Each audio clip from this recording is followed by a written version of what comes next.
Hi అండి అందరికీ. ఈరోజు బ్యాక్ పార్ట్ పొడవు పెంచమన్నప్పుడు ఫ్రంట్ పార్ట్ పొడవు అనేది ఎలా పెంచుకోవాలో చూపిస్తాను. కస్టమర్ బ్లౌజ్ వేసుకున్నప్పుడు చూపిస్తారు కదా మనకి ఇలా కుట్టు అలా కుట్టు అని. అలాగే ఈ కస్టమర్ వచ్చేసి నాకు బ్యాక్ పార్ట్ పొడవు పెంచమని చెప్పారు, కొంచెం అంతా ఒక అంగుళం.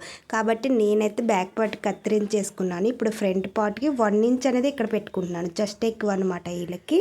కాబట్టి 1 ఇంచ్ పెట్టేసుకున్న తర్వాత మనకి ఫ్రంట్ పార్ట్ మెడ లోతు తీసేసుకున్న తర్వాత షేప్ బెల్ట్ కత్తిరించుకుంటాం కదా, అప్పుడు షేప్ బెల్ట్ అనేది పొడవు పెంచాను అనమాట.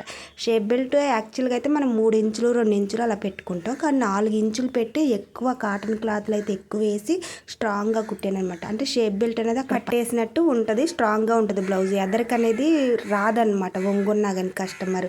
ఫ్రంట్ పార్ట్ లెంత్ పెంచుకున్నప్పుడు మనకి చెస్ట్ అనేది జారిపోయినట్టు కిందకి పడిపోయినట్టు ఉంటుంది కస్టమర్కి. ఖచ్చితంగా ఫ్రంట్ పార్ట్ లెంత్ అనేది పెంచకండి, షేప్ బెల్ట్ లెంత్ పెంచండి.